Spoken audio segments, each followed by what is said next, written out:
Example અને એક્સરસાઇઝના problem છે એને સોલ્વ કરવાના છે અને વિદ્યાર્થી મિત્રો ખૂબ અગત્યના છે આ એવા સમ છે કે જે તમને ડાયરેક્ટ ટચ નહીં થાય ઘણી વખત પ્રેક્ટિસ કરશો તો તમને ફીલ આવશે તેમજ આમાં બેઝિક છુપાયેલું છે કે સરળ આવર્ત ગતિ કોને કહેવાય એની વિગતે આપણે સંપૂર્ણ ચેપ્ટર ભણી લીધા બાદ દાખલાઓ જેમાં મેથેમેટિક્સ થોડું વધારે છે તો એની પ્રેક્ટિસ માટે મેં ગયા લેક્ચરમાં તમને કહી દીધેલું કે તમારે અમુક એક સૂત્રો યાદ રાખવાના છે અને જો એ સૂત્રો તમે યાદ રાખીને આવ્યા છો તો તમને સરળતા રહેશે બીજી વાત આ બધા દાખલાઓ ડાયરેક્ટ કોમ્પિટિટિવ એક્ઝામમાં પૂછાયેલા છે કોઈ AI ટ્રિપલ માં પૂછાયેલો છે मतलब કે જૂની JEE અત્યારની JEE પહેલા AI ટ્રિપલ નામે ઓળખાતી હતી અને નીટમાં પણ પૂછાયેલા છે તો ખાસ ધ્યાન રાખજો જે લોકો કોમ્પિટિટિવ એક્ઝામની તૈયારી કરે છે એમના માટે NCERT ટેક્સ્ટબુક બહુ અગત્યની છે અને એના દાખલાઓની આજે આપણે આ લેક્ચરમાં ચર્ચા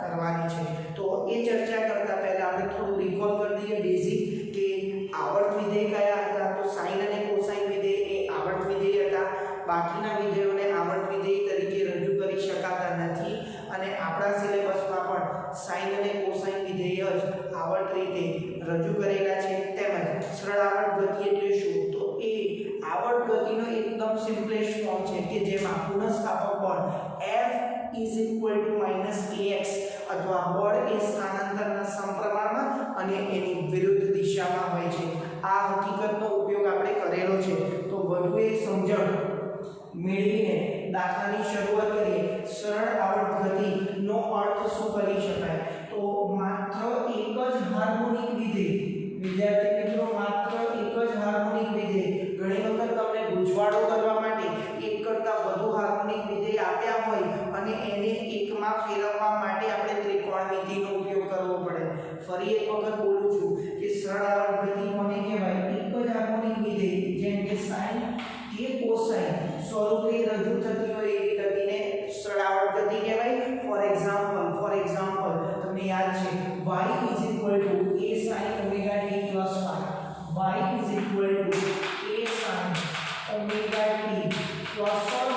+ વડે રજૂ થતી ગતિને સરળ આવર્ત ગતિ તરીકે ઓળખી શકાય યસ ઓર નો આની તો બહુ ઘણી ચર્ચા કરેલી છે બસ એ જ વાત છે તમે જો આમાં જો હું sin લખું તો માત્ર sin આવે જો હું cos લખું તો માત્ર cos વડે રજૂ થતી ગતિ પણ sin અને cos બંને ભેગું હોય તો મારે ત્રિકોણમિતિનો ઉપયોગ કરીને એને આ ફોર્મમાં ફેરવવું પડે તો ફરી એક વખત સમજી લો હવેના દાખલામાં આ લોજિક છે કે જો સરળ આવર્ત ગતિ બતાવવી હોય તો એ સરળ આવર્ત ગતિમાં હાર્મોનિક વિધેય એક જ હોવું જોઈએ એક કરતાં વધારે હાર્મોનિક વિધેય હોય તો શક્ય નથી ઓકે તો આપણું ટેક્સ્ટ બુક નોટ 14.2 ઉદાહરણ 14.2 ઉદાહરણ નંબર 2 જેની રકમ આ મુજબ છે આપેલા વિધેયો માંથી કયું વિધેય આવર્ત ગતિ અને બિન આવર્ત ગતિને રજૂ કરે છે આવર્ત ગતિના દરેક કિસ્સા માટે આવર્તકાળ શોધો ઓમેગા એ કોઈ ધન અચળાંક છે જેને આપણે કોણીય આવૃત્તિ તરીકે પણ ઓળખીએ છીએ વાલા વિદ્યાર્થી મિત્રો નોટપેડ લઈને રેડી થઈ જાઓ અને એકદમ જબરજસ્ત એક્ઝામ્પલ છે બધા એક સ્ટાન્ડર્ડ એક્ઝામ્પલ છે તો પહેલું આપણે લઈએ sin ωt + cos ωt હમણાં જોયું કે આવર્ત ગતિ આપણે સરળ આવર્ત ગતિ જોયું એ પ્રશ્ન શું છે આવર્ત ગતિ તો આવર્ત ગતિ છે કે નહીં તો એ ચેક કરી દઈએ ચલો એ ગતિનું પુનરાવર્તન થતું હોવું જોઈએ આવર્ત ગતિ એટલે તમને ખ્યાલ છે ગતિનું રિપીટેશન થવું જોઈએ તો આને આપણે ગોઠવણી કરી શકીએ ધ્યાનથી જોજો આને આપણે ગોઠવણી કરી શકીએ તો સમીકરણને એક જ ફોર્મેટમાં બતાવો ઘણીવાર આ પદને શું કે સરળ આવર્ત ગતિ રજૂ કરે છે કે એવું પૂછે તો આપણે શું કરીશું કે સમીકરણને √2 વડે ગુણી ભાગતા આવું કેમ કરીએ છીએ કે ધીમે ધીમે ફીલ આવશે એટલે √2 વડે ગુણવા નહીં પડે અને ભાગવા નહીં પડે ધારી લઈએ વિધેય y છે y √2 મેં ડાબણ ના લખે તો મારે √2 વડે ભાગવા પડે દરેક પદને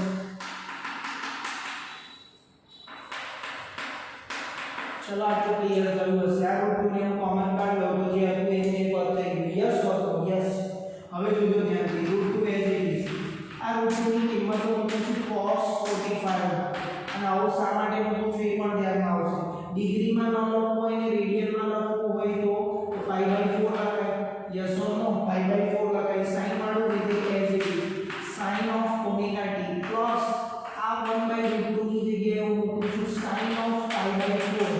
sin 45 भी 1/√2 કહેવાય, cos 45 भी 1/√2 કહેવાય. ઓકે, ચલો into cos of omega t. હવે જે લોકો હોશિયાર વિદ્યાર્થી છે એ પોતાનું મગજ દોડાવે. ગઈકાલે આપણે એક ફોર્મ્યુલા લર્ન કરેલું, એ ફોર્મ્યુલા હું બોર્ડ પર ટોપ ઓફ ધી બોર્ડ લખું છું. sin of alpha plus beta is equal to sin alpha cos beta plus cos alpha sin beta. यहाँ पे रजूआत करेली तो ये माइनस હોય તો વચ્ચે માइनस આવે, પ્લસ હોય તો વચ્ચે પ્લસ આવે. તો ફોર્મ્યુલા જોડે તમે મેચ કરવા થાય છે. યસ, જો cos alpha sin beta plus sin alpha cos beta. તો અહીંયા જે cos જોડે ખૂણો છે એ અહીંયા sin જોડે છે, અહીંયા જે sin જોડે ખૂણો છે અહીંયા cos જોડે છે. Yes or no? તો આ ફોર્મ્યુલાને આપણે કોપી કરી શકીએ વિદ્યાર્થીઓ. sin of omega t plus pi/4. ચલો તમારે આને રિલેટ કરવું હોય પેલા સૂત્ર જોડે તો આનો આલ્ફા omega t અને બીટા pi/4 છે. sin alpha cos beta plus cos alpha sin beta. Yes or no? તો આપણી સૂત્રમાં રજૂઆત પ્રમાણે આલ્ફા અને બીટા આપણે આ લીધા. ઓકે, ચલો હવે આ સમીકરણને તમે કંઈ જોયું હોય એવું લાગે? યસ, તો સમીકરણ y is equal to a sin omega t plus phi સાથે બંધ રહેશું. અથવા શું સંગત છે? કાઉન્ટેસ્ટર કેટલો કહેવાય? √2. ઓમેગા તો ઓમેગા એઝ ઇટ ઇઝ છે અને phi કેટલો છે? પ્રારંભિક કડા pi/4. તો વાલા વિદ્યાર્થી મિત્રો હવે સમજાયું હશે કે મારે અહીંયા વિધેય કેટલા હતા? બે. sin અને cos ના બે સરવાળા રૂપે રજૂ થતી ગતિ હતી તો મને સમજાતી નથી, તો મેં એને એક જ ફોર્મેટમાં કરી દીધી. મેં એને sin ફોર્મેટમાં કરી અને એ ફોર્મેટમાં કન્વર્ટ કરવા માટેનું લોજિક તમારે યાદ રાખવાનું. √2 વડે ગુણવાના અને ભાગવાના છે. શા માટે √2 લીધા એ બી ક્લિયર થયું હશે, કારણ કે sin અને cos ની એક જ જગ્યાએ વેલ્યુ સરખી છે જે 45 ડિગ્રી છે. Yes or no? તો આ ફોર્મેટ બી ફિક્સ છે. આવનારા દાખલાઓમાં હજી કામમાં આવશે. પ્લસ ની જગ્યાએ એ લોકો માઈનસ કરશે, ક્વેશ્ચન આનો આવશે. તો આવર્ત ગતિ છે. યસ, આ આવર્ત ગતિ છે. હવે આન્સર લખીએ. આન્સર આવર્ત ગતિ છે. તો એનો આવર્તકાળ શોધવાનો અને તેનો આવર્તકાળ. હવે આવર્તકાળની વ્યાખ્યા યાદ કરો ચાલો વિદ્યાર્થી મિત્રો. એક પરિભ્રમણ પૂરું કરવા તો એક દોલન પૂરું કરવા માટે લાગતો સમય. ઓકે, તે ગતિ જ્યાં એનું પુનરાવર્તન કરતી હોય તો આવર્તકાળ t એટલે શું? આને ધ્યાનથી જુઓ. આ ઓમેગા પરથી આપણે આવર્તકાળ લીધું. આવર્તકાળની વેલ્યુ 2π/omega. તો આ ફર્સ્ટ ક્વેશ્ચન પૂરો કરવાની પ્રેક્ટિસ તમે કરજો અને વારંવાર જેટલા બી ફોર્મ બોલ્યો છું એ દરેકનો તમને લોજિક ખ્યાલ હોવો જોઈએ. વિદ્યાર્થી મિત્રો 1/√2 કોમન છે એટલે cos અને sin ની વેલ્યુ એ જગ્યાએ સરખી આવે.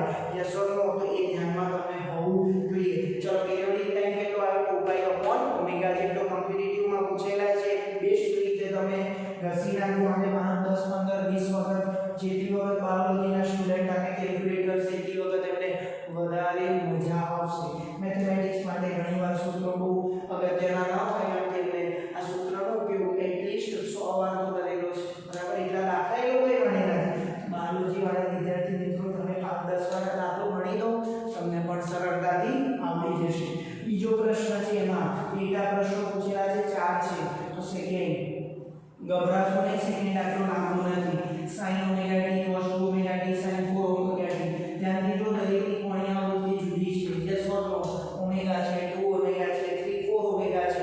કોઈ વાર સમય લઈને એનો પણ મતલબ બતાવીશ. અત્યારે એ સમયનો ભાગ નથી, મતલબ કે અત્યારે એને સમજણ બતાવવાની જરૂર નથી. આપણને એવું પૂછ્યું આવર્ત ગતિ છે. યસ, આવર્ત ગતિ છે. તો આ sin cos અને sin નું ટર્મ છે તો આવર્ત ગતિ છે. હા, આવર્ત ગતિ દર્શાવે છે. આવર્ત ગતિની વ્યાખ્યા તમે રિપીટ કરો ઇઝીલી તમને આઈડિયા આવે. હવે ધ્યાનથી જોવા જેવું છે. આ ઓમેગા છે, 2 ઓમેગા અને 4 ઓમેગા. તો એ આ પહેલા પદ માટે એનો આવર્તકાળ t1 છે, બીજા માટે t2 કહો, ત્રીજા માટે t3 કહો, t1 આવર્તકાળ t1. આના માટે લખાવો 2π/omega, આના માટે થાય 2π/4 omega અને આના માટે થાય 2π/4 omega. ધ્યાનથી કન્વર્ટ કરો તો મને કોઈ રેફરન્સ નામ જ આપ્યું t1 2π/omega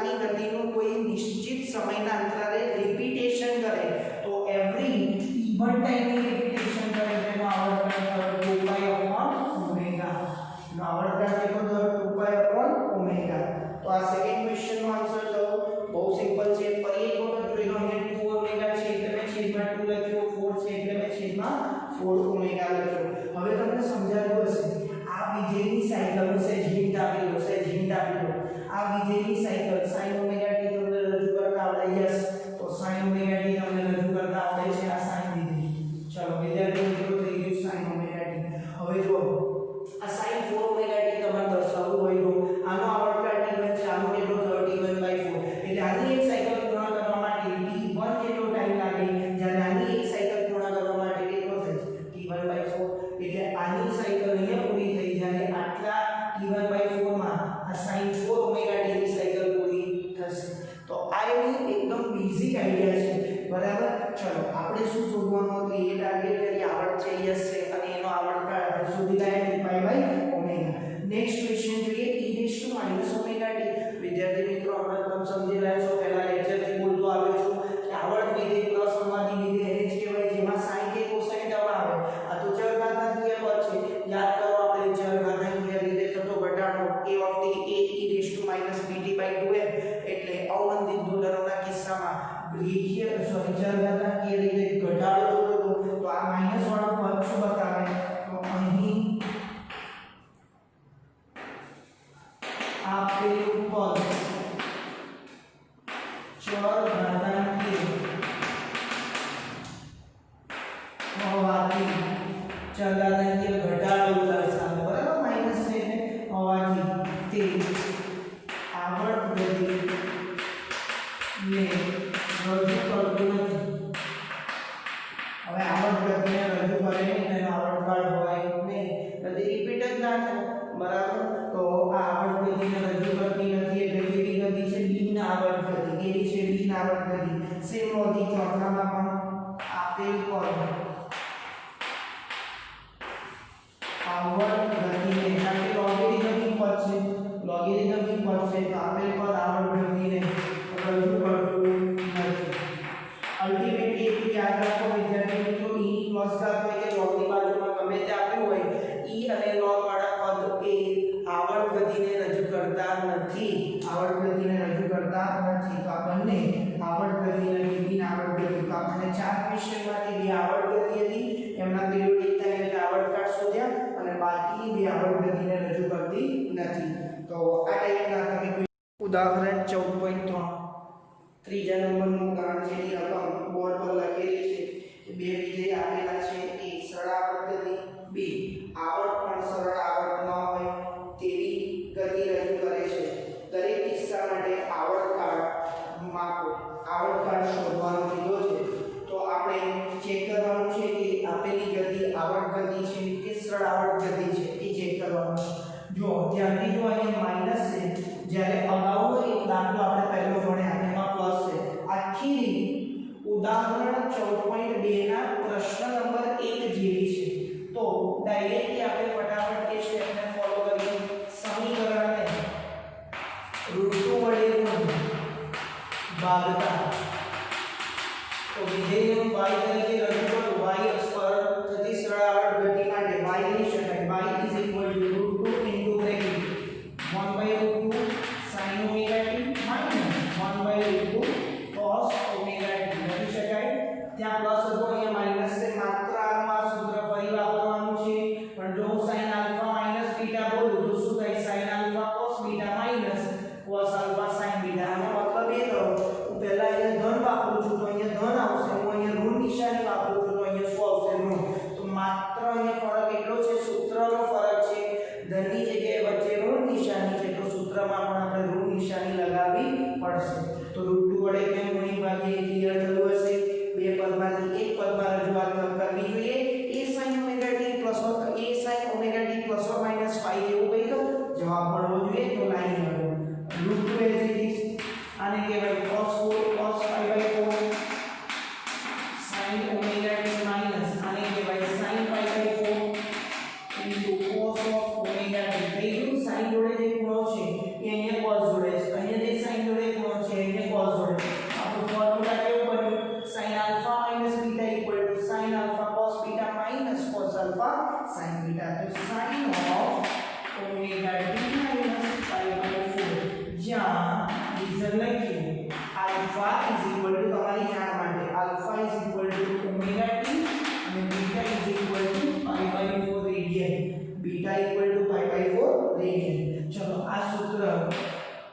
સમીકરણ y equal to a sin omega t minus phi સાથે મળતું આવે છે. વચ્ચે અહીંયા પ્લસ હોય તો અહીંયા પ્લસ લખવાનું, માઈનસ હોય તો માઈનસ, એ તો કણા તફાવત છે. ઓકે, phi શું છે? પ્રારંભિક કળા છે, એ તો કોઈ પણ હોઈ શકે. તો અહીંયા માઈનસ છે એટલે મેં માઈનસ સાથે સરખાવ્યું. ચલો ક્લિયર વિદ્યાર્થી મિત્રો? તો આ ગતિ સરળ આવર્ત ગતિ રજૂ કરે છે. આ વિધેય સરળ આવર્ત ગતિ રજૂ કરે છે. કેમ સરળ આવર્ત ગતિ રજૂ કરે? કારણ કે એનો ફોર્મ્યુલા જોડે આનો ફોર્મ્યુલા મેચ થાય છે. ઓકે, હવે એવું છે કે આ વિધેયનો પ્રારંભિક કળા કેટલી મળી ગયો ભાઈ આન્સર. જો એક્સ્ટ્રા ક્વેશ્ચન પૂછે ને તો પ્રારંભિક કળા કેટલી? π/4 રેડિયન. કંપ વિસ્તાર કેટલો? √2. તો આ રીતે તમે એક્સ્ટ્રા ક્વેશ્ચન પણ આની પરથી લગાવી શકો. ઓકે, બહુ સિમ્પલ રજૂઆત છે. અને એનો આવર્તકાળ વિદ્યાર્થી મિત્રો અહીંયા જુઓ ઓમેગા છે તો 2π/ω. t શું થશે? 2π/ω. તો એક્ઝેક્ટ જે ઉદાહરણ નંબર 2 નો પહેલો હતો એની જ આપણે પાર્ટ રિપીટ કર્યો. તો અહીંયા ઇક્વેશન પૂરો number 2 sin square omega t અહીંયા વર્ગ છે. વર્ગવાળો પદ એટલે કે sin અને કે કોસાઇન વિધેયને આપણે સરળ આવર્ત ગતિ તરીકે આવર્ત ગતિ કહી શકીએ. અહીં તો sin નો વર્ગ છે. ચલો sin સ્ક્વેર થીટા નો એક ફોર્મ્યુલા આપણે ભણી ગયા હતા. 1 cos થીટા હોય તો 2 થીટા આવે ડિવાઇડ બાય 2. આ ફોર્મ્યુલા વાપરીએ તો અહીંયા y sin square omega t formula માં 1 cos 2 times થીટા એટલે ઓમેગા t અપોન જો પેલું સૂત્ર વાપર્યું sin નો વર્ગ અને આ ઓમેગા t એટલે થીટા હોય તો અહીંયા cos 2 થીટા આવે એટલે 2 ઓમેગા t થયું. તો અહીંયા 2 હું બ્રેકેટમાં લખું છું, તમને ફીલ થાય કે cos sin ની બાજુમાં લખેલું એને તો ખૂણો જ કહેવાય. ઓકે, આને આવી રીતે સિમ્પ્લિફાઈ થાય. તો જો આ સરળ આવર્ત ગતિ છે ને કારણ કે આનું ફોર્મ્યુલા આના જેવું નથી. જે સરળ આવર્ત ગતિ દર્શાવતું નથી પણ આવર્ત ગતિ દર્શાવે છે. આવર્ત ગતિની વ્યાખ્યા શું હતી? એ ફંક્શન પિરિયોડિક હોવું જોઈએ, આવર્ત હોવું જોઈએ. કોસાઇન ફંક્શન છે, કોસાઇન ફંક્શન છે તો એ આવર્ત ગતિ રજૂ કરે અને એનો ઓમેગા ડેશ કેટલો છે અને એનો આવર્તકાળ t = 2π/ω ડેશ પરથી જ્યાં ઓમેગા ડેશ અહીંયાથી કેટલો થાય 2ω તો t કેટલો 2π/2ω 2 to cut π/ω. તો વાલા વિદ્યાર્થી મિત્રો આ રીતે તમે બંને ક્વેશ્ચનને સરળતાથી થોડા ગણિતના ઉપયોગથી ઈઝીલી સમજી શકો. ક્વેશ્ચન સમજી શકો.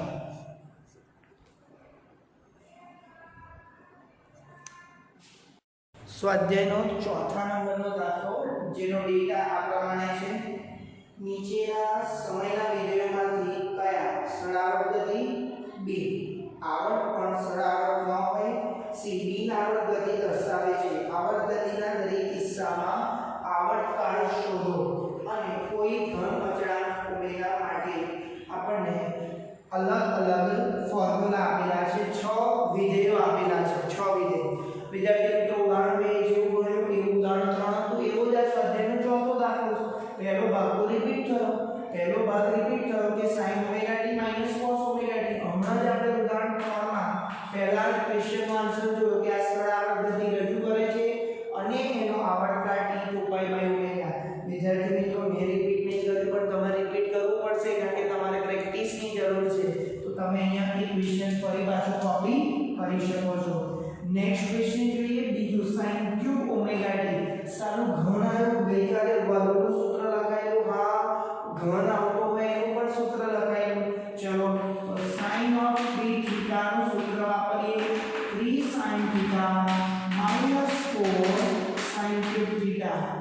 સૂત્રનો ઉપયોગ કરતા જો અહીંયા થીટા છે ને વિદ્યાર્થી મિત્રો અહીંયા થીટા એ આપણો શું છે ઓમેગા t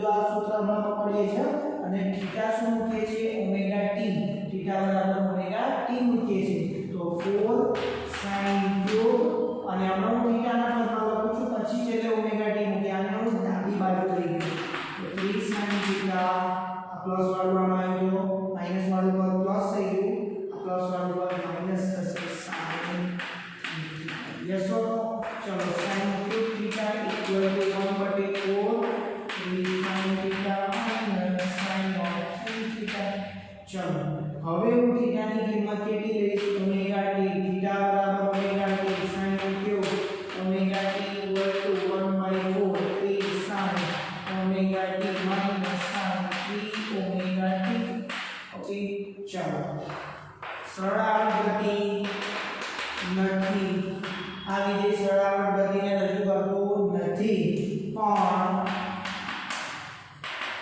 આવર્ત ગતિ છે ભાઈ ભાલો વિદ્યાર્થી મિત્રો સાઈન પોતે આવર્ત છે કે નહીં હા આ સાઈન વાળું પદ આવર્ત છે કે નહીં હા તો આવર્ત ગતિ છે પણ આ સૂત્રને y = a sin omega t ± y જેવું નથી એટલા માટે આપણે કહીએ સરળ આવર્ત ગતિને આ વિધેય રજૂ કરતું નથી આવર્ત ગતિ રજૂ કરે છે તેનો શું શોધવું પડશે આવર્તકાળ એનો આવર્તકાળ કેટલો આવશે 2π / ઓમેગા અને આવર્તકાળને લખી નાખીએ વિદ્યાર્થી મિત્રો આવર્તકાળ t = 2π / ઓમેગા અમે થોડું વ્યવસ્થિત લખજો ઓકે ચલો સિમ્પલ ક્વેશ્ચન હતા 1 અને 2 ધ્યાનથી સમજી લો વર્ગ હોય તો વર્ગનું સૂત્ર છે ઘન હોય તો ઘનનું સૂત્ર છે અને બે સાઈન અને કોસાઈન વચ્ચે સરવાળો હોય કે બાદબાકી એનું પણ આપણી જોડે ગણિતમાં સૂત્ર અવેલેબલ છે હવે વાલા વિદ્યાર્થી મિત્રો જે મેથ્સ ભણી રહ્યા છે ને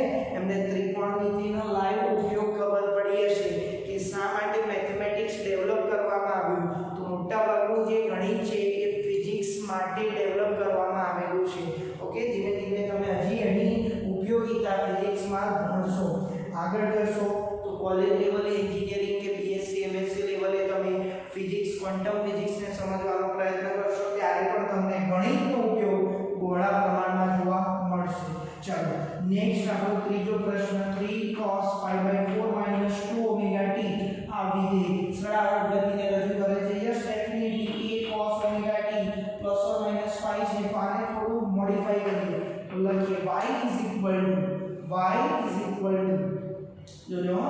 = 3 cos પહેલા અમે ઇન્વર્સ લઈએ 2 ઓમેગા t ચલો એક સૂત્ર છે cos of -θ = cos θ ના સમજાય નહીં વિદ્યાર્થી મિત્રો જોજો ધ્યાનથી આ થીટાને ઋણ હોય ને તો એ cos વિધેયમાં એ ધન થઈ જાય એટલે ગુણો ઋણ હોય તો cos કેટલો થઈ જાય ધન તો આ સૂત્રનો ઉપયોગ કરતા ચલો હું